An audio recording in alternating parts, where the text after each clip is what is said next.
wikis, etc. in your school. So if you use a digital writing platform, give a check mark. Okay, great. Looks like we have a lot of check marks, and I'll publish that. Wow, quite a few actually. It looks like 52%. And so we see wikis, Blackboard and wikis.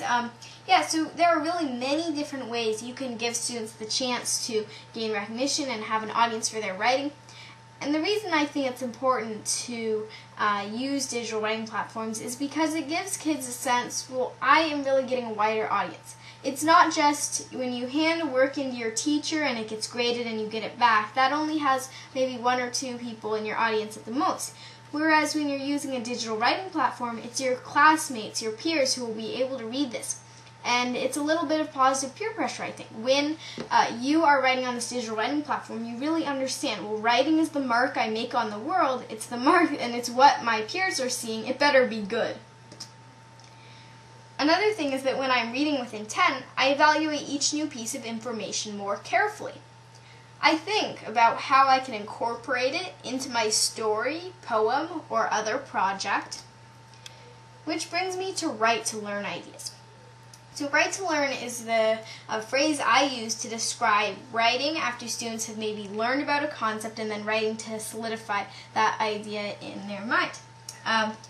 So here are some activities that I think can be used really well either for blogs or wikis and that students can use.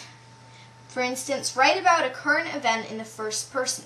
Write about the same event from 2 different perspectives. This activity works with historical events as well. So this activity could be used in writing class, maybe to teach point of view.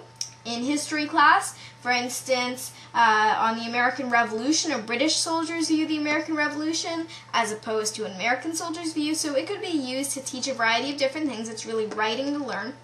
For this one, I used just a fun visual actually of a cat trying to attack a fish. And I recently taught a class called Point of View. He said, she said, point of view. And I used this kind of visual to really show it in a more understandable format.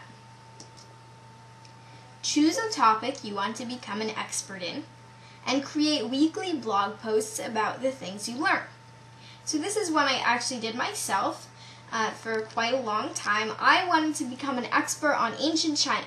And so I would look up ancient China. I would get Google alerts about any time something new about ancient China popped up. I went to the History Channel, to the Discovery Channel, all kinds of different places to try to find out more about ancient China. I would find a topic from that, narrow it down, and write more in detail about that topic on the blog.